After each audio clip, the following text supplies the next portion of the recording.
pasando polos restantes aposentos, seguindo polos corredores, levando a noticia ata a cociña e as cocheiras do Real Paso de Belén.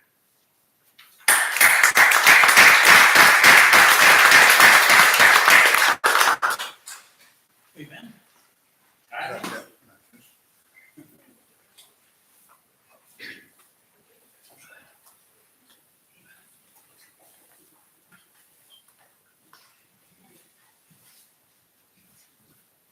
Boa tarde. Para alén do mestre Roza, Siríaco aprendeu a deseñar e a pintar co anao Martiño Tomás. Certo día, observaba como el preparaba as aguarelas, os pinceis e comezaba a distribuir as cores sobre o deseño no papel. Cuando, de repente, chega Benedito e lle bate no cotovelo, como se por accidente, borrando: "Que é que faz sempre isto?", gritou, e de tal maneira que o criado que estaba na sala ao lado veu espreitar e fechou a porta. Por veces, cando estaban ben dispostos, os restantes anaos gostaban de pôr a prova a paciencia de Martiño Tomás e verlle os accesos de raiva. Era cando se perdía nunha gaguez que aumentaba sempre que era acosado polas partidas e o humor forgazán de Benedito. Este planeaba todo de forma divertida e, coñecendo a descripción de Siríaco, partilhaba con el as súas ideas rindo baixinho. No final do verão, cando el se despediu da corte e foi traballar na Real Fábrica de Fundición da Artillería xunto con Luís, deixou un rastro de tristeza no Pazo Real. Ese foi o ano en que don Pedro, o último anao africano, chegou á corte vindo de Luanda. Tiña entre 30 e 40 anos. Era un espírito encantador. Posuía unha voz suave, con unha afinación de corista, embora nunca tivese cantado na vida. Houbo quen acreditase que era capaz de encantar os propios animais. Estas cualidades destacábanse aínda máis na presenza de Dona Roza do Corazón de Xesús. O contraste de carácteres entre ambos non podía ser maior, mas iso non impediu que entre eles se instalase algunha tensión pasional. Cando anunciaron a chegada da raíña ao Pazo Real, Dona Roza surxía atrás da soberana nos seus zapatiños prateados, redibillando. Mal viu os restantes anaos, puña o seu ar de enfado e pasaba por eles acelerando o paso, mostrándose atarefada e sen tempo para ninguén. Deixaba escapar un bocexo, quase sen abrir a boca, perante as conversas deles, incapaz de disfrazar o tedio e a irritabilidade. Tíñase na conta de unha deliciosa personaxe de un conto de fadas. A eles, os restantes anuis, víaos como homenciños apagados, sen cualquer graza, mas non se cohibía de tentar seducir xovens soldados da guarda do Pazo. Na presenza de Dona María, esmerábase ao facer a veña, especialmente cando os outros anuis estaban por preto. Fixábaos depois, cos seus ollos pretos, as narinas dilatadas, a pel lustrosa no vestido branco, emanando un ar de certitude como se lle asistise algún direito sobre todas as cousas en volta. O ar superior aumentaba cando as amigas da raíña competían entre sí para ver quen lle ofertaba os presentes máis bonitos e para agradar a valida de súa majestade. Muy ben.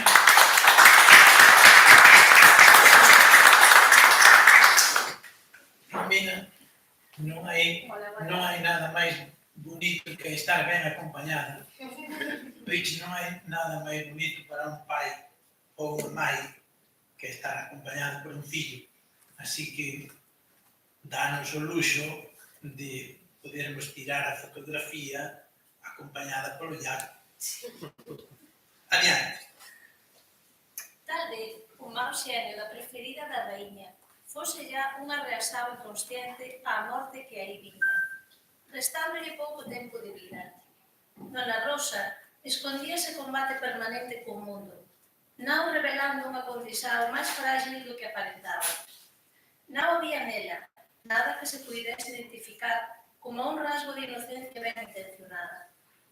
Gostaba de circular na súa rapidez habitual, nunca camiñaba naturalmente, na inxenua ilusión de escapar á morte e respirar nese canto soalleiro que a vida lle reservara.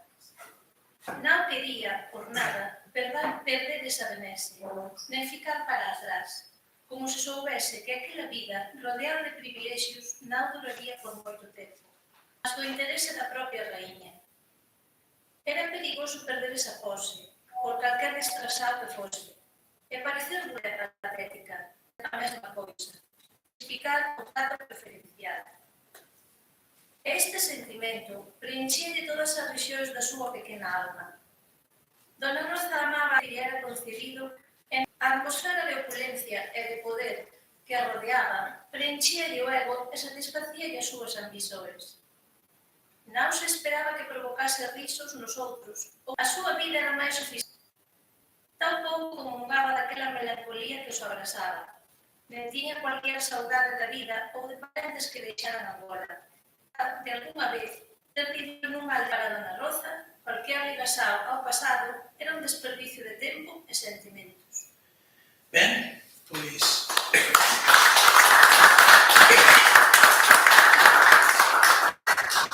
O Iago é radiofonista aquí con nós, é o seu primeiro ano no instituto.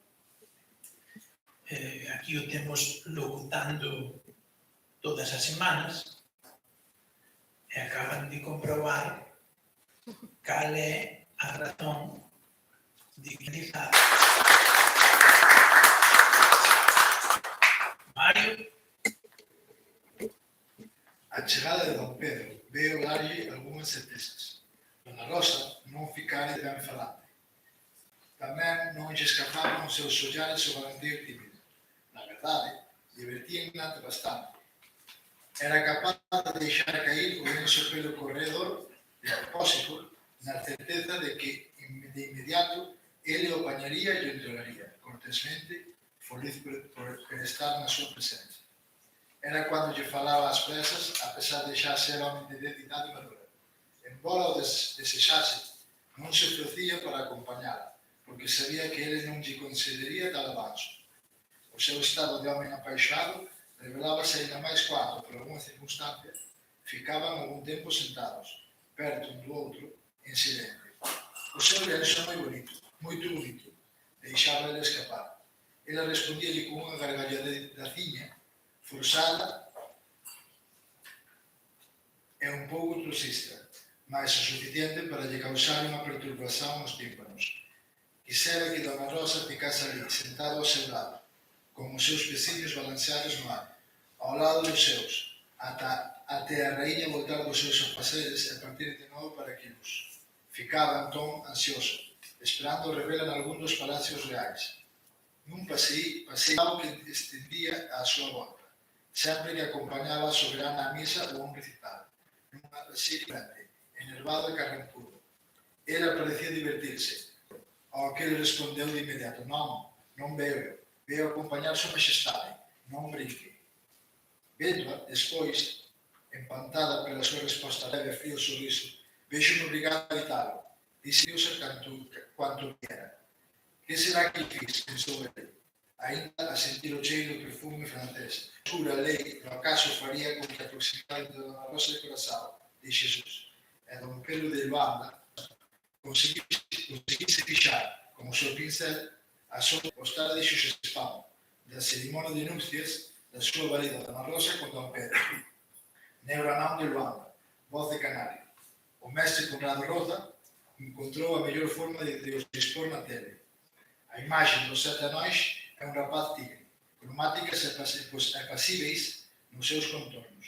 Surxiulle, xuntamente con o lado e intencional voo da pomba, prestes a ser atravesada pela flecha do indio Marcelino de Tapuia, que só tería que imaginar a ave e facer de conta que visaba os pequenos macacos da súa floresta amazónica.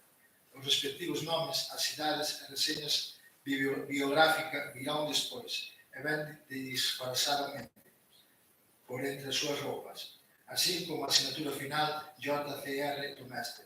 Belo, magnífico, exclamaba a princesa Francisca Benedita, maravillada con o andamento dos caballos. Os corpos gañaban vida e os vestes resaltaban todo o seu colorido. Mas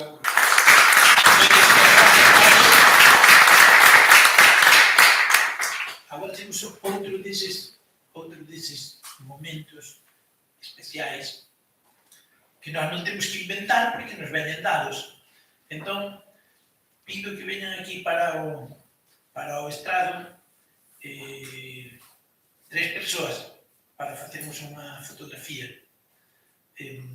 Entón, Yolanda, Rocío e máis Paula Xorxe.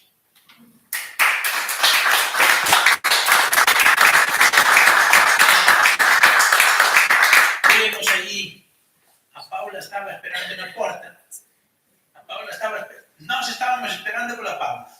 E a Paula estaba esperando na porta. Acabo de chegar. Entón, li primeiro, que así si quis, Yolanda. Paula, Yolanda, Rocío. A ver. Aproveita. Toma. Desce.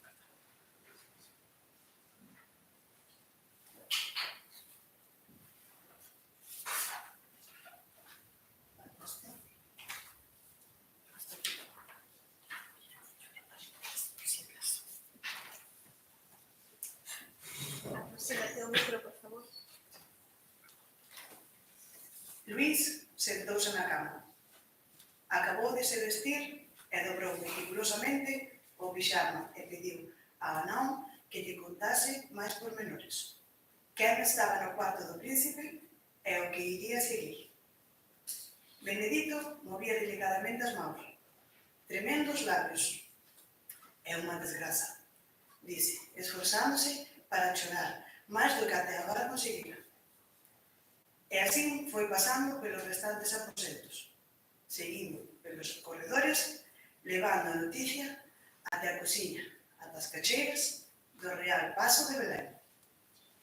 A morte do príncipe herdeiro de Varícola, aos 27 anos, mergulhou Dona María e a súa corte nunha profunda depresión. Ciríaco e os anáns receberon fivelas de luto, gravatas negras e roupas con fumo, que usaran durante semanas. Foron prohibidas festas de celebración. Toda a corte, nobreza, funcionarios, burguesía, xente do povo, os servizos da raíña, incluído os anáns negros, participaran nas ceremonias fúnebres. Ciríaco recordaba os ollos melodiosos que alternaban, participaran nas ceremonias fúnebres. Ciríaco recordaba os ollos melodiosos que alternaban de Don José, a imaxe intacta do home novo que lle quis ensinar coisas do mundo e da ciencia. A súa morte prematura trouxe-lhe unha profunda tristeza, que se prolongaría por moito tempo. Encontrou algún consolo dos versos do lenitivo da saúde na sensível morte do Serenísimo Señor Don José, unha das súas leituras de cabeceira preferidas. Ao longo da vida soñaría a miúde como os cipreses fúnebres do poema, entre os quais se via sentado, olhando as lúcidas estrelas e o oposto hemisfério, num horizonte qualquer, onde imaginava que o malogrado príncipe estaria a descansar pela eternidade.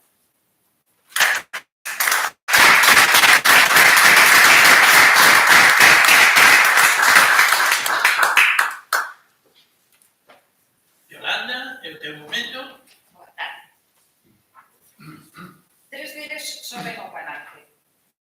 O deforte da pirámide da sociedade, Martín de Melo e Castro, non confundir como verdadeiro, o ministro dos negocios estranxeiros, con a mitra eclesiástica na cabeza, o poder espiritual en ollos de menina, celebrando o casamento de Dona Rosa e Don Pedro, e na base os acompañantes, as testemunhas, os do povo, indispensáveis a calquer cerimonia nupcial, varias veces ao longo da mañá, porque pintar cansa, tanto o modelo como o artista.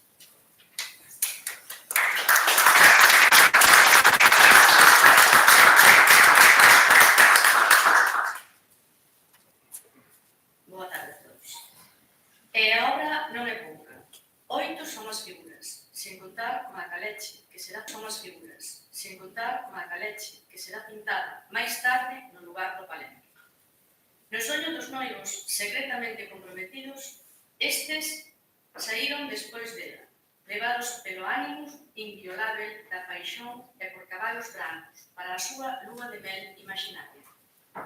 Mas, por agora, ninguén vai a lado ningún. É preciso paciencia, ficar quieto, respirar apenas, non posar demasiado o nariz ou a cabeza. Nada fácil para quen está habituado a circular libremente. O mestre vai executando o espeso, coa axuda dun joven aprendiz. Don José mexe por demasía a cabeza. Está como pífano nos labios há algún tempo. Oxa para o lado, espreita os que están acima e dis unha grasa sobre a mitra bispal de Martín. Dona Ana está tensa, tal vez con vontade de se asoar. Abana o pandeiro para dar vida ao cenario. Os outros ríen, o mestre non. Aínda non lles deu autorización para se descontrariaren. Falta terminar a liña das figuras, que ficaron na tela na súa proporción real. Nen máis centímetros, nen menos centímetros. Así como a cor da pele, nen máis clara, nen máis escura. Tal vez deixe o resto do escenario para o ajudante, para este se exercitar na construción do caleche. No contorno de un monte e na árbore, onde se pousará a pomba virxinal. Siríaco está quieto. É quen menos pode reclamar. Veste a súa propia pele, para além de un calzón que sairá un tanto moderno para a época, e a preto é branco. Non se sabendo se así o era mesmo ou se por vontade do mestre pintor. Despois de ser dispensados polo mestre Rosa, tricornio, casaca, vestido de seda e outras pezas de roupa, serán arrumados, prontos para outro escenario de entretenimento. Siríaco continúa a asegurar na corda, con que ele e Don José finxen puxar a caleche nupcial, e que será dourada na versión final da pintura. A luz será tamén outra, polida nas súas cores finais. Había nele unha sensación agradável sempre que posaba para o mestre Joaquín e agora para Conrado Roza. Experimentaba unha vertixe de benestar que o centro das atencións provoca nos protagonistas. Entrara no ritmo da pantomima, entre festas e fogos de artificio, por onde desconfiaba que a súa vida juvenil se iría expandir. O xoven siríaco foi gañando cada vez máis consciencia de que o ritmo do seu cotidiano era infinitamente máis complexo do que os dos outros elementos da corte especial da raíña.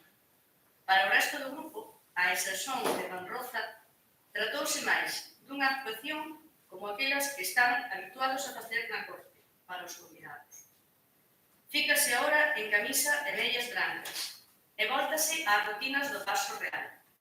Homensiños e mullersiñas, que é o que eras e eles son, para todos os efeitos, menos o xoven siríaco, no seu misterio ambulante. Saíron da sala aliviados, ao cabo de algunhas horas, a facérense de estatuas. A inmobilidade forzada é sempre irritante.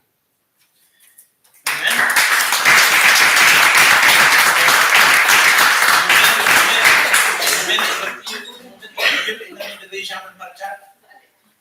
Antes vamos a facer unha pregunta a Yolanda. Yolanda,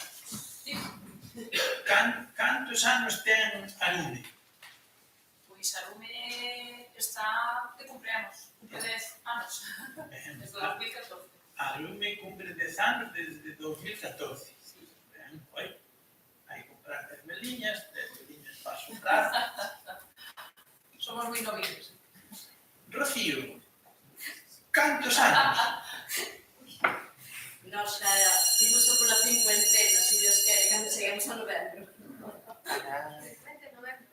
A ver, contalles a esta xente que son 10 por 5. Sí. Bueno, pois eso, que Ledicia naceu no ano 1974, a finais de ano, polo mes de novembro aproximadamente, pois da man de un grupo de xente que en aquel momento xa tiña moitas inquietudes, buscando mover a cultura en Burela e con maior número de fortuna, pois aí seguimos. Maior. La sorte, para Moi ben, pois este, ainda antes de que chegue novembro, este é un dos primeiros momentos para facer ese recoñecemento público a 50 anos de activismo cultural.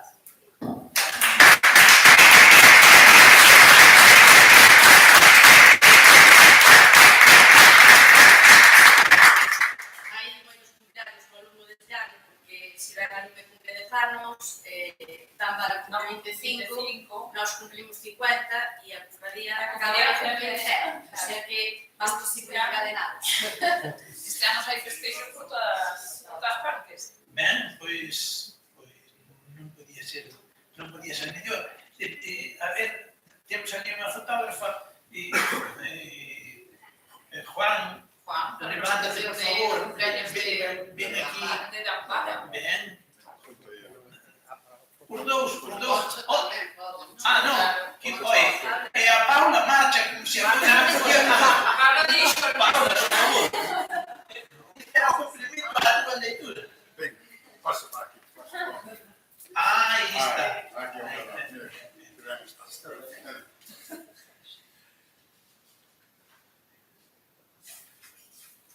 Pedro.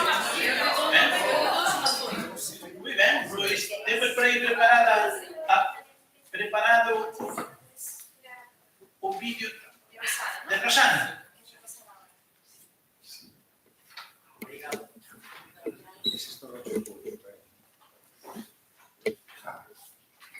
Mas será o comezo do verdadeiro traballo para Conrado Roza. Que non haxa dúbidas. A pintura continúa a ser a mellor forma de preservación dos corpos e da alma. Xa así, que había dito o pai Domingos da Rosa, antigo profesor da súa Alteza Real a princesa Francisca Benedita e da irmá súa Majestade a Raíña, ela propia. Será ele un mestre solitario como tú indica? Herdou do pai a impaciencia e a irritabilidade, mas esta contente con a encomenda e sobre todo por a princesa ter aceitado a súa suxestión do escenario piramidal para encaixar as 8 figuriñas exóticas. Ten o atelier nun cuarto andar onde habita con a muller nunha das colinas da cidade, cuya xanela ampla falle luz do sur e da maresía do Teixo. A mesa larga e comprida no medio da sala e os cinceis de varios tamaños pendurados indican que tamén executa traballos como grabador. Nun canto há un balde de madeira onde repousan pinceis dentro de auga e outras tantas telas penduradas e encostadas á parede. Non tiña motivos para se queixar.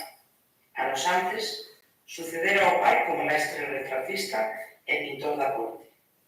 Xa ten varios retratos no seu historial, para ler os traballos executados na decoración do pabillón Robillón, no Palacio de Queluz. Dúas cousas lle dan á mente, en cuanto descansa e fuma o seu cachimbo, e a muller lle prepara a cella. O rapaz, tigrado, é a palpitación verdadeira entre os dous noivos de Frixir. Homens e mulleres non perden os sentimentos e a paixón só porque son de tamaño e por diferentes. As nupcias son escenación, mas as vontades son verdadeiras, comenta unha muller.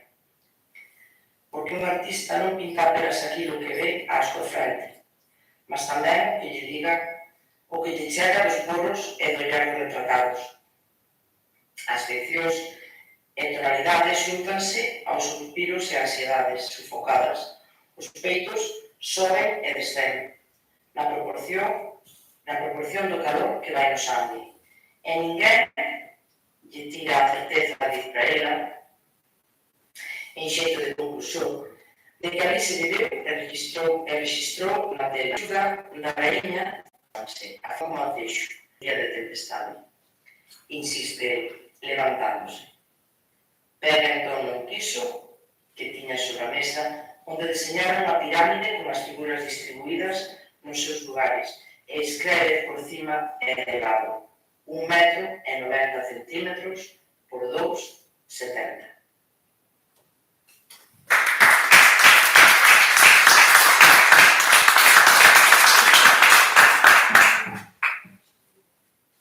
Aos 15 anos, os dotes vocais do Ciríaco foram confirmados pelo maestro e ele integrou a orquestra da Capela da Rainha. A soberana ficara maravilhada com a voz e a paixão do Negro Pio pelo canto, por essa construção invisível de Deus, como gostava de dizer. Ela própria se havia integrado a essa arte dos sons, recitando-a constantemente, admirando as orquestras de flautas, oboes, violinos e violoncelos.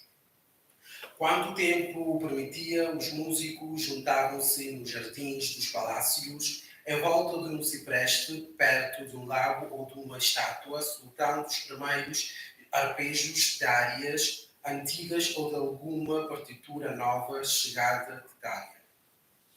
As aulas de canto e os ensaios foram para o jovem negro molhado uma forma de conhecer mais mundo e mais pessoas. Os serões musicais abriram-lhe as portas para um universo lírico de sonhos de prazer que lhe aumentou em muito a autoestima. Estava radiante por fazer parte daquele grupo de músicos e cantores que ele se habituara a ouvir e a espreitar de longe nos seus ensaios. Como não conventos, ficara muitas vezes à porta da capela observando o maestro, na luz forte da manhã entrando pelos vitrais, aquela figura magra e enigmática, intensa, regendo o conjunto de músicos por ele escolhidos. Pausava também os olhos na cabeça inclinada de um dos violinistas, deleitado na escadaria de sons por onde subia a melodia. Via como ele movia o arco para cima e para baixo, numa expressão de felicidade plena, de quase êxtase. Durante as exéquias, chegava a chorar de emoção pela majestosa melodia que só podia confortar, com intenso calor as almas dos antepassados a quem era dedicado. Outras vezes sentia no espírito a vibração sublime da música que se repercutia pelas naves das basílicas. A orquestra seguia os passos da rainha, das suas locações sazonais para fora de Lisboa, sempre pronta para as serenatas de fim de tarde. Numa dessas viagens, repetiu-se o instante inolvidável que lhe havia marcado, tempos antes, o convívio com o Pedro Policarpo, o homem aparentemente severo, mas que escondia um caráter cínico e racista. O padre deslocara-se ao Paço de Belém para batizar os jovens Paulo e Luís. No final, pediram ao Ciríaco que os seguisse, precisava de falhar em particular. Depois de entrarem numa das salas mais recônditas do Paço, fechou a porta, baixou-lhe as calças e disse-lhe: "Preciso de saber a cor desse teu membro, rapaz. Será também ele branco dessa cor falsa que carregas?" Mas, desta vez, o protagonista foi um dos cantores líricos italianos que frequentavam o Palácio da Ajuda, o qual se juntou à comitiva da família real numa deslocação à Salvaterra de Mártires. Ciríaco lembrava-se de ter visto nos ensaios da orquestra ele próprio tocador de harpa, quando avistavam os seus olhos fixos nele, por entre as cordas do instrumento, executando a sua parte, com os dedos longos e sensuais, dentes amarelos, sorrindo-lhe na distância. No final da atuação, diante da rainha e do seu séquito, o cantor, que não tirara os olhos dele o tempo todo, dirigiu-se a Ciríaco, falando numa voz delicada e molde, num misto de português, espanhol e italiano, elogiando a sua índole e a voz do rouxinol. E por ali saíram, caminhando pelos jardins do palácio, ele numa vaidade crescente, falando de música, partituras, compositores, Ciríaco escutando-o atentamente, admirando por ser objeto de tamanha atenção. o cantor revelou-lhe a paixão pela autoridade viril de algumas áreas italianas, as suspensões abruptas, embora também apreciasse melodias voluptuosas ou apaixonadas, como aquelas que a orquestra da Rainha vinha de executar. Algumas, confessou, quase desfaziam-se a alma, ali paravam o coração. E mal se encontraram a coberto de umas sedes, longe de quaisquer olhares ou movimentos, o italiano parou, colocou-lhe as mãos nos ombros e disse-lhe: "Que belo", beijando-lhe os lábios. De seguida, ajoelhou-se, baixou-lhe as calças, introduziu o membro de Ciríaco na boca. Com as mãos trêmulas nas suas coxas, mãos delicadas de tocador de carnes de harpa, não sem antes deixar de apreciar a sua cor e sentir-lhe a textura numa urgência cândida e suave.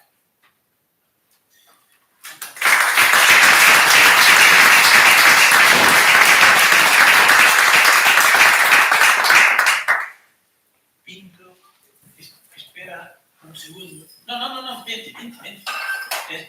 É simplesmente para comentar que tínhamos dúvidas de exatamente en que lugar íamos dividir o capítulo 28.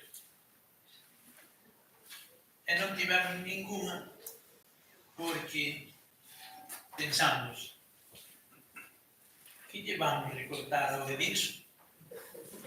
Entón, o Edilson acabou tendo razón doble porque era difícil cortar o capítulo e porque por onde cortásemos teríamos feito mal.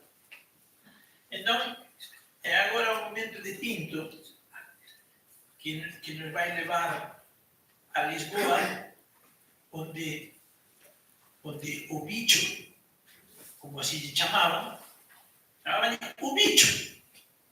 Pois o bicho está en Lisboa, travou amizade con quen? Un indio, o indio Marcelino, mas o pobre indio Marcelino tivo unha dor nos dentes. Entón, en fin, viaxemos de Foz a Lisboa para andar aí ao arredor do Palacio de Belén e vamos ver que pasa co dente do indio Marcelino e que remedio lle propón o Ciríaco. E aí onde o vedes, bicho é como lle chamaba a xente, mas nada que ver coa realidade. Adiante, Pinto. Mesmo quando deixou de ser uma novidade, a presença de Ciríaco na corte continuou, por qualquer razão, a ser indispensável, tal como um animal de estimação ou uma peça de faiança antiga de que uma pessoa não se quer livrar e que se continua a estimar, embora tenha perdido o brilho primeiro já. Certo dia, o índio Marcelino acordou com fortes dores no dente. Na manhã seguinte, deixou o paço de Belém para ir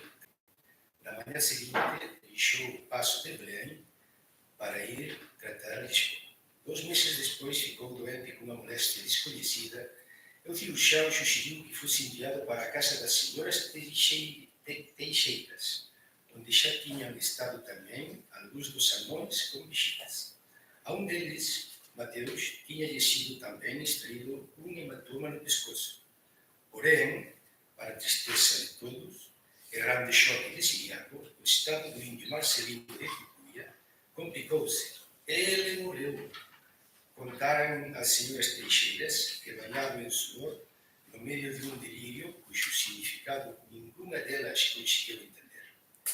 As palavras na língua de Camões, que tanto se esforçaram por lhe ensinar, não o socorreram, nem puderam iluminar-lhe o verdadeiro caminho. A morte de Marcelino de Tapuia, o único dos anões que considerava verdadeiramente seu amigo, pesava-lhe ainda no espírito, muitas décadas depois. Chegava à conclusão de que se tinham olhado mais do que falado. Muitas décadas depois. chegava à conclusão de que se tinham olhado mais do que falado. O silêncio conseguia preencher os maiores vazios urgentes, com mais reticências do que explicação. Siriaco conservava a imagem exata desse homem novo com cara de velho. Os seus cabelos untados e brilhantes, a sua pele cor de terra, a fonte larga e lisa de homem de floresta, sagaz e de pensamento prático. Recordava os seus gestos, sempre claros, sem dissimulações. Não eram exatamente cúmplices, mas o certo é que com um rápido olhar comunicavam entre si. Talvez a única coisa que os separava fosse mesmo aquela prudente frieza que o Marcelino nunca abandonou, e que funcionava como arma de defesa, muito mais eficaz do que as suas penas e marcas da guerra ou o arco de flechas que só servia para caçar pombas em pinturas a óleo. Uma estranha enfermidade ligou Siriaco à cama, entre os meses de outubro e dezembro. Por causa disso, falhou as festividades natalícias desse ano.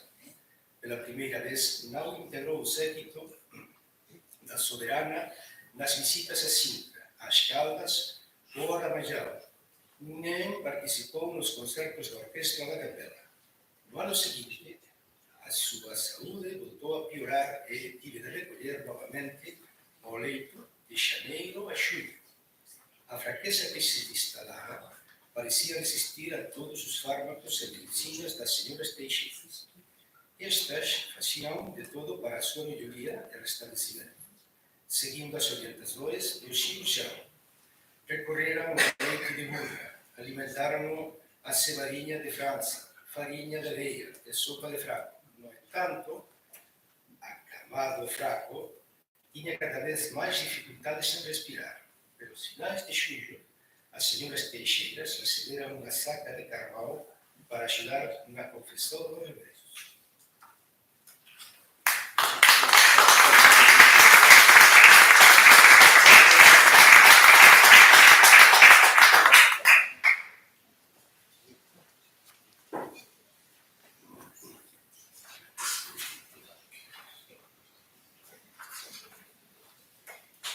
E foi quando já se preparavam para mandar rezar as missas no convento de Nossa Senhora da Boa Hora, pela jovem alma que Siriaco foi acordado, à meia-noite, por uma voz misteriosa. Esforçava-se por fixar a realidade incerta da vela de cabeceira, depois de escutar o cirurgião ditar numa voz grave e resignada as últimas bondades das senhoras Teixeiras. Os efeitos do delírio são insondáveis. Talvez tivesse sido uma cara falando-lhe muito perto, ao ouvido. Foi como uma visão, igual às aparições de um pesadelo, a sensação do seu corpo imóvel, vazio de agilidade, singular dos seus 15 anos. Lábios purificados, corpo semidestruído, que ia perdendo o brilho e a maciez, soltando uma mistura de humores ácidos, de óleos e remédios. Recuar os ombros, colocar as mãos frios em concha na posição fetal. Uma pose de retrato ante mortum. Um corpo virgem que não queria conhecer as marcas da miséria ou da servidão. A pele, que lhe marcara a existência, era agora um pergaminho amarrotado, incapaz de absorver qualquer fragmento de luz exterior.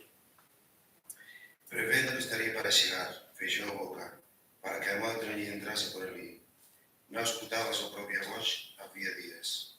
Talvez era já que lhe tivesse levado as palavras. O silêncio podia dar-lhe ainda mais algumas horas de vida. Mas, deitado de costas, apurando ao ouvido o que mais que podia, o jovem Siriaco sentiu o coração acelerado e um estranho vazio na cabeça. E escutou qualquer coisa como: será justo receber deste modo, na luz máxima da tua juventude, Siriaco? Serão aquelas missas já encomendadas para a tua morte precoce e esse enterro por 22.860 reis, pagos pela corte, tudo a que poderás aspirar? E se eu te confessar que escreverei a tua história livrando-te desta fatalidade, escreverei na ponta do meu lápis, fazendo-te homem, criando-te um destino, dándote muller e fillos, venterosos días, viaxes e encontros inolvidáveis. Morres, sim, mas non morres en boa verdade. Terás unha vida da miña glabra, Señor. Por iso, podes apagar as fogueiras, calar os sinos das igrexas e amarrar os xarrais e globos. Escreverei as 2 páxinas e nela continuarás a respirar, a facer o uso da tua singular razón e lucidez. Sabrás que te escrevo e continuarei a escrever os teus días sob as estrelas, sob o sol. Esta morte será obxecto apenas da tua contemplación, un momento singular de reunión, dar forza ao teu espírito. Que importa ese mundo misterioso que a morte dá acceso? Dar-te unha inmortalidade intacable, inviolável.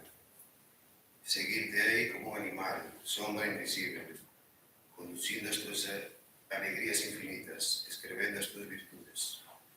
A tua adolescente, as tuas dedicadas paixões, facendo de ti un vivente absoluto do ar e da terra. Ao acordar no día seguinte, o xome Siríaco ficou sin saber se estaba vivo ou morto. Tentou descifrar o sentido daquelas palabras. Terá sido Deus a falarlle? Aquela escuridão que envolveu sería unha especie de baño rejuvenecedor, un lago purificador de onde brillaría unha nova luz da súa existencia? Pensou que podía ser o espazo que separa a vida de Deus. No entanto, extrañaba a clareza con que aquelas palabras lle habían chegado ao espírito. Mas tamén poderían ter sido anxos enviados para reconfortar, portavoces e portadores de unha luz divina que iría guiar no seu camiño xa determinado.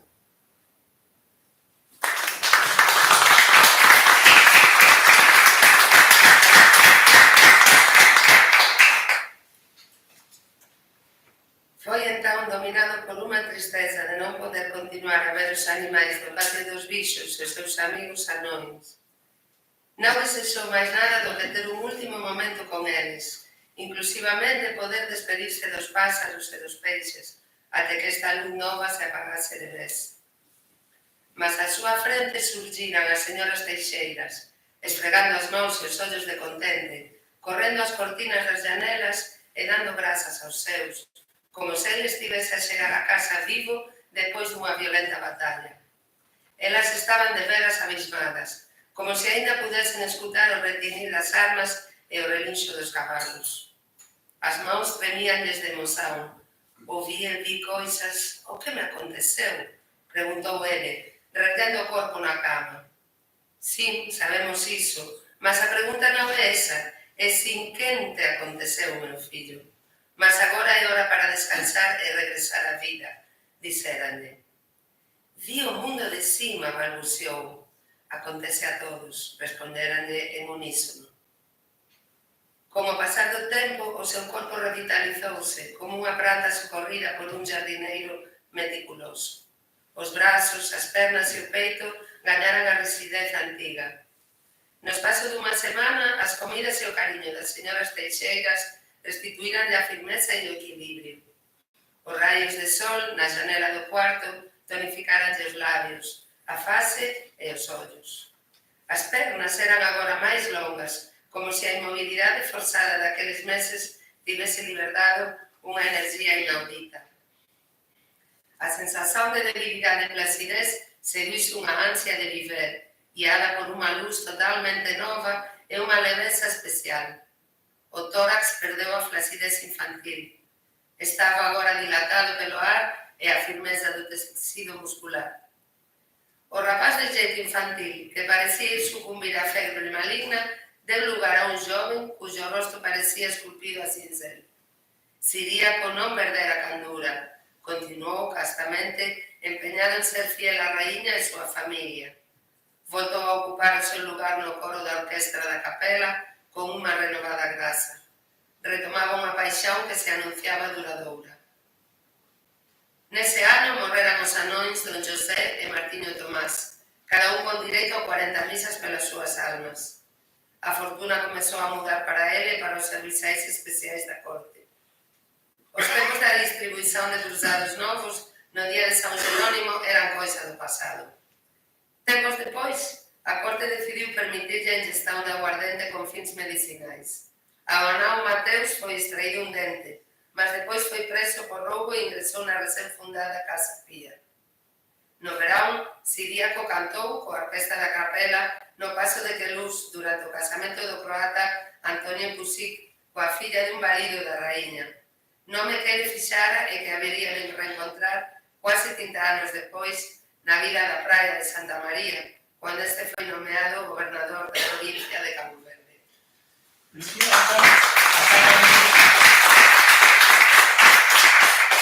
Lucía, que acaba de dar unha alegría porque o Siríaco estaba case morrendo, estaba case moribundo, e as señoras Teixeiras procuraron de remedio, que día que foi feito con ervas naturais, é iso. O caso é que o Siríaco non morreu como acabamos de ouvir agora. Profesor Raimunde, a ver que pasa con ele. Un saúdo ao meu bello amigo Anxo González. Quería dedicar esta leitura ás illas e á xente de Cabo Verde que un día poden ver os meus ollos. E tamén, brevemente, quería dedicar esta leitura ao profesor Bernardo Benagar. Quizá un dos mellores profesores de lingua que temos coñecido. Para o que pido, para él, un aplauso.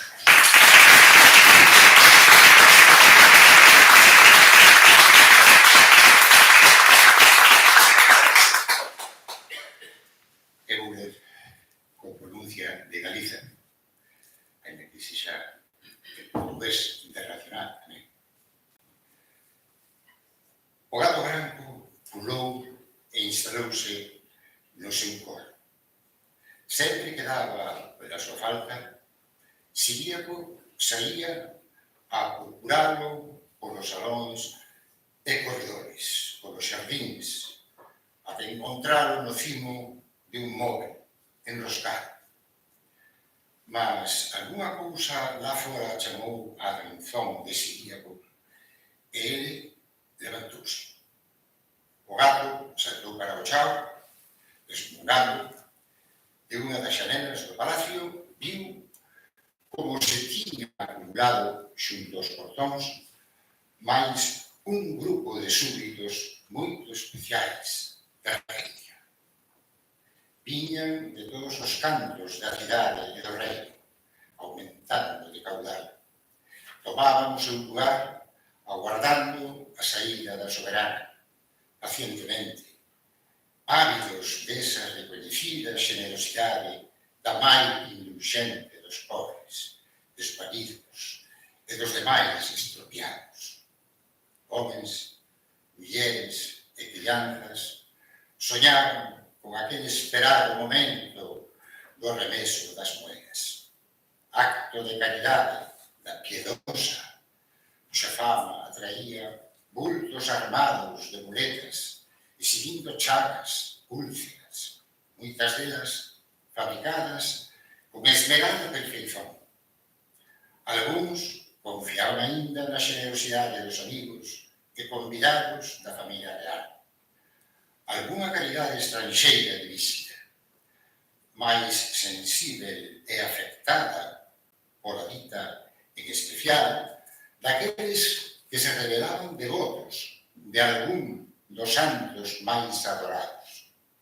Coxos, mancos, cegos, axoillábanse á porta. O anuncio da pasaxe da carruaxe real levantábanse nun ápice, formando unha multidón informe que se deslocaba con un cardume precipitándose en dirección á reina. Todo se pasaba en menos de un minuto.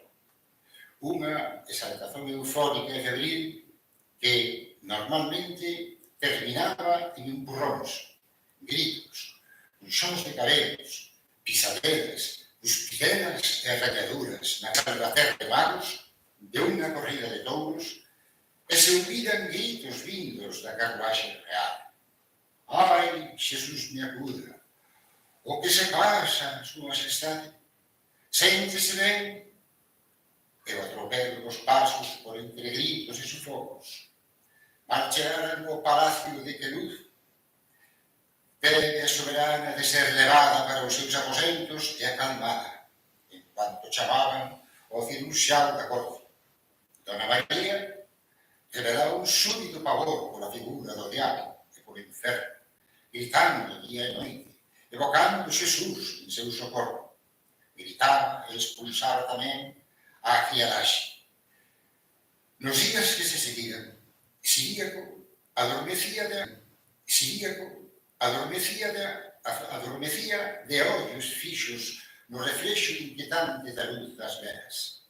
Imaginaba a alma da raíña, lívida, invadida por espectros e descontrolada. Os ímpetos e os acesos de locura intercalaban con momentos de algunha paz. Mas a soberana, caída en desasosego, non podía saber exactamente o ponto en que a lucidez daba lugar ao delirio, en que a súa vontade entraba en desacordo cos seus actos e a súa forza. O fardo desta melancolía, da demencia galopante, tornábase cada vez máis pesado. Dona María revelábase excesivamente flaca para se cuidar sozinha, para sorrir, orar, dirixirse aos seus súbditos. Para unha muller que nunca experimentara cualquier tipo de privación voluntaria, a vida ficou, de repente, chea de repugnancias e aborrecimentos. Nada parecía tracerlle o reconforto dos anos anteriores. Pasou a alimentarse fora de horas, desenvolvendo unha verdadeira devozón por todo o que era fruta. Quería como un alimento divino, capaz de lle revelar paladares e sortilexos desconhecidos. A nova devozón alimentar foi seguida dunha aversión terrible por frituras e carnes asadas. A confusión dos cheiros e dos sabores causaron enorme angustia para desgosto de Domingas e das cociñeiras da corte. A raíña tiña aínda de lutar contra as súas realidades contradictorias, as dúbidas que a asaltaban, paixóns antigas, a fala inconveniente, a linguaxe vulgar. O sono, cando alcanzaba, deitado e encostado nunha almofada, tornábase das raras fontes de felicidade de que ela conseguía disfrutar. Era cuando os fillos, os criados, as aias e a camareira amor gozaban de grande alivio. Todavía, non era só un antecedido da igual meditación. Era antes unha queda abrupta, precipitada polo cansancio, a agitación, o abadimento dos brazos e da face crispada. O breve repouso era como un mergullo nas aguas calmas de un lago, abandonada a esa benaventurada inconsciencia. Víanse repousar entre a morte e a resurreición, sen que ninguén soubese en cual deles ia entrar. Todos esperaban por un milagre que pudese por fin o esgotamento e as súas crises. Nas basílicas, nos conventos, nas igrexas do reino, rezábase para que se lle acalmase o fulgor no sangue. Escravas negras e forras macumbeiras, do bairro alto e do mocambo, socorríanse das súas pozóns ingredientes para afastar a molestia que apoquentaba a súa soberana. Como Narcisa, prima da cociñeira Domingas, que a pesar de temer a mesa do Santo Oficio e o desterro que aguardaba todos os que se asociaban co diabo, non se coiría en misturar pedacillos de hostia consagrada e osículos de defunto. Ai, chumbo, pedra cuadrada, que guardaba na súa bolsa de mandíbula.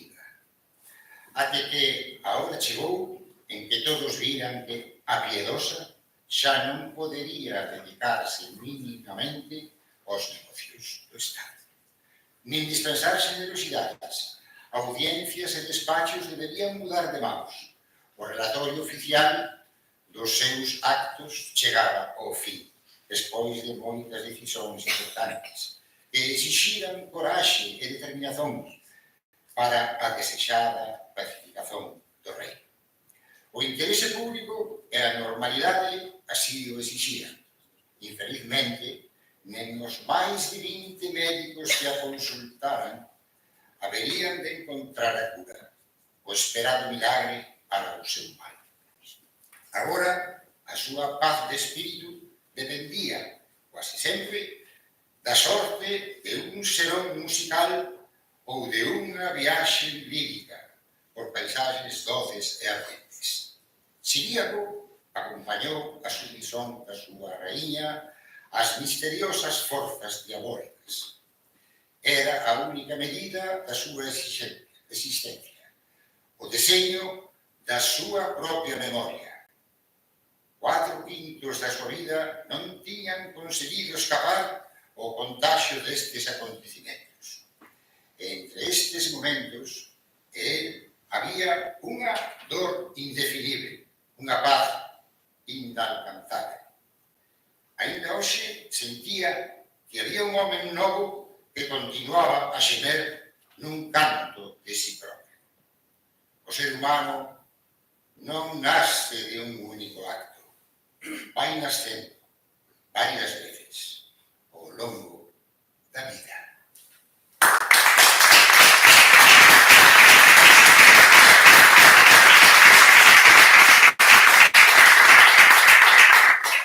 O siríaco que é universal, é universalista e cosmopolita, non estaría completo se non viaxase a Asturias.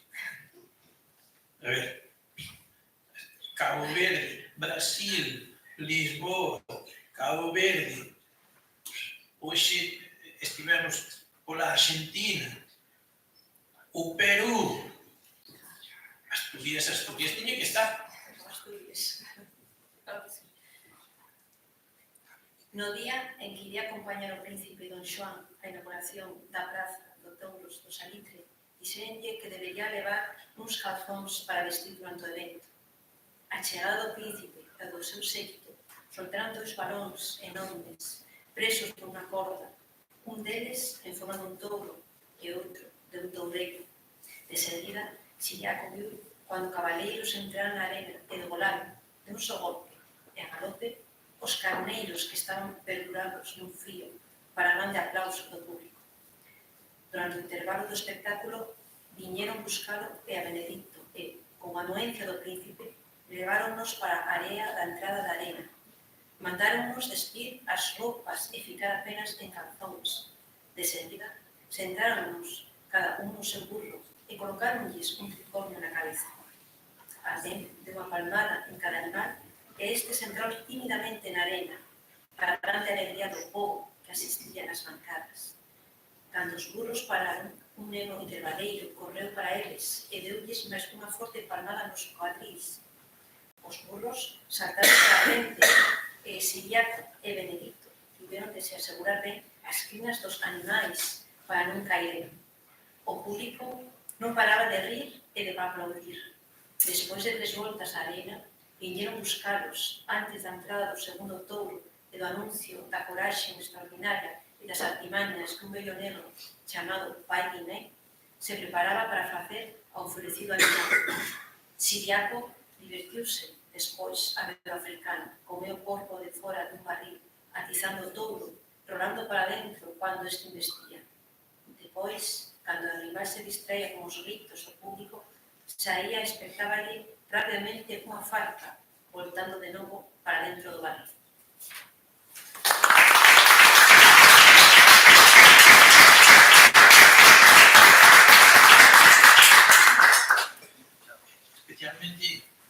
Especialmente gratificante, non é aínda Anxo. Sí, pero Mas ainda non chegamos. Ainda chegamos, un momento.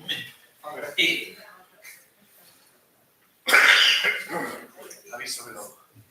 Laura é especialmente gratificante, unha por Asturias, mas é especialmente gratificante que por unha vez o Departamento de Orientación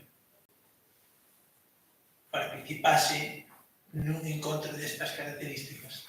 Nunca antes o noso esforzo comunicativo chegara a ter esta recompensa. Por tanto, moitísimas grazas. Un encontro destas características do teor do que estamos mantendo hoxe sen a contribución do Departamento de Orientación está coxo, porque este é, antes que nada, un encontro de orientación educativa.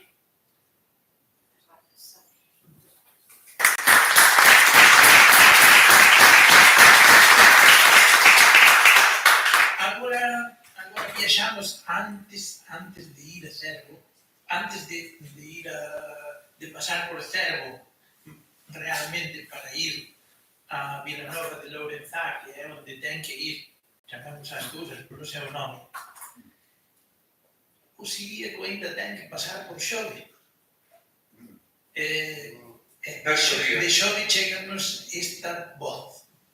A Siríaco reparou en Carmelita, unha cara nova que pasara a frecuentar na Ribeira Nova e o Cais de Sodré. O seu ollar provocoulle de inmediato un remoto sentimento de pena.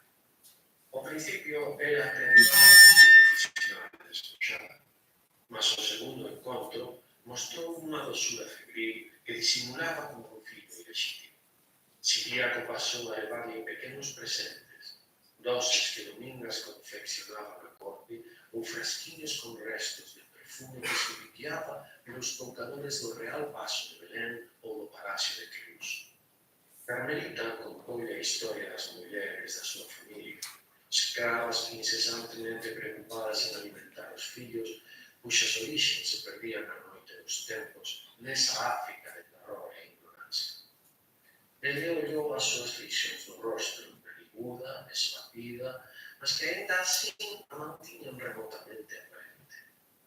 Era unha mestiza de pele acorreada, filla e neta de exploradores de cabalos das praias do Texo, descendida da liñaxe de escravos libertados por Don José, para que a única saída posible fora aquel círculo restrito das casas de prostituição de Lisboa. O mal do tempo tamén lhe había adiantado, acrescentando-lhe 10, talvez 12 anos sobre o rostro. Mas poupara-lhe o sorriso e os dentes altos, a graça maliciosa que lhe exhibía sen pudor durante as súas conversas, permitira-lhes aquela especie de amor ligeiro. Fingiran que se amaban. Na verdade, máis ela do que ele, mesmo que a troco de algúns cruzados novos, e por iso nunha relación protegida de qualquer posibilidade de sofrimento. Ele apreciaba moito os seus cabelos compridos, encaracolados, e os labirintos crespos e sedosos do seu sexo, e mantiña a flor rosada da raça. Tamén o fascinaban a impetuosidade e o despudor con que ela falaba do prazer físico.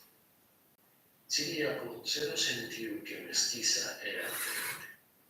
Foi-se dando conta do quanto ela o perturbaba, a ponto de desejar, evidentemente, regressar ao seu quarto. Ao mesmo tempo, fantasiaba o desinteresse de Carmelita pelos restantes clientes que tamén a procuraban. Tentaba facelo sen furia e sen dor, travando ciúmes e dilaceramentos de alma. Esperaba apenas que as súas visitas, cada vez máis frecuentes, fosen o suficiente para lle alimentar o sorriso. Moncho Mariño, do Xornal da Mariña, Certo día Siríaco non podía acompañarnos ao vivo neste momento porque estaba traballando, entón gravou a súa... No momento en que planificamos este encontro, tiña libre, podía participar a través de videoconferencia. Finalmente mudoulle o horario, entón onte gravou a súa leitura que acaba por escoitar neste momento. Cada un participa como pode. É o momento da nosa fotógrafa oficial, Lucía Rivas, para quen eu pido un aplauso. Claro.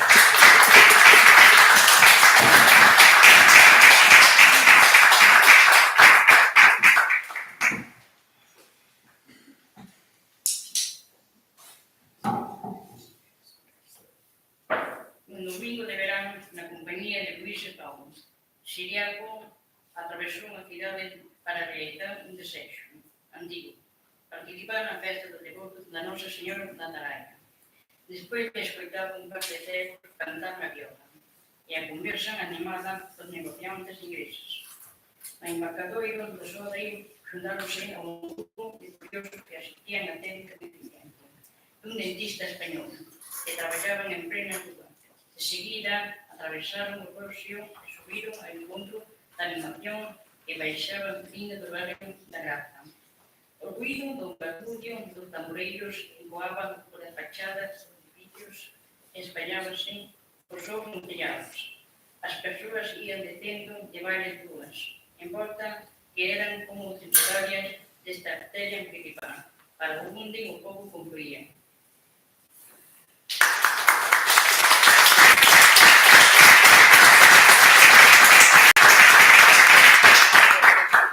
Agora é o momento de viaxarmos de Burela a Cervo para de Cervo chegarmos a Vila Nova de Lourenzá, Anxo de Radio Foz. Vila Nova de Lourenzá, Anxo de Radio Foz. Onde paraxe, Lucía? No corte do primeiro parágrafo. O primeiro parágrafo.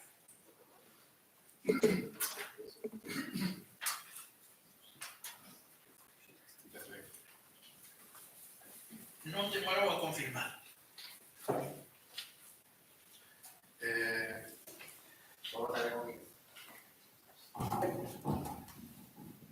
Non demorou a confirmar porque é que esta romería era a máis falada de todas na cidade. Na frente do cortello viu xurdir un grupo de músicos negros devotos, ex-escravos, forros e os seus descendentes, vestidos de cetín vermello, en cánticos e danzas exóticas.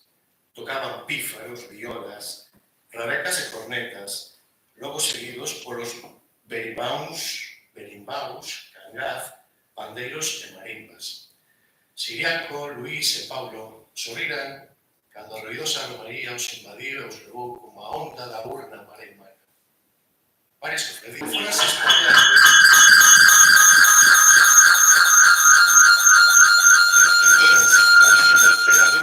logo despois da misa.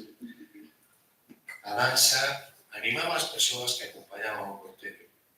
Das janelas, os moradores atiraban moedas aos negros e negras. Estes exageraban aínda máis na súa divertida pantomima, nas fantasías extravagantes, ou recollerennas do chao. Siriaco emocionouse co momento esperado. A imaxe dunha Nosa Señora da Atalaya, preta, transportada nun andor na frente do cortello. Os negros recollían óvulos das janelas para obras de devoção aos santos padroeiros, dando a vellar aos veciños pequenas imaxes dun meniño Jesús, tamén preto, e da Nosa Señora, que carregaban dentro dun nicho enfeitado nunha caixa de madeira. Outros exhibían crucifixos e reliquias. A festa e o peditorio prolongábase pela tarde quente de agosto e o cortello atravesou a cidade, vindo do Rocío, e seguiu pela Rúa do Ouro, endirezado ao terreiro do Paso.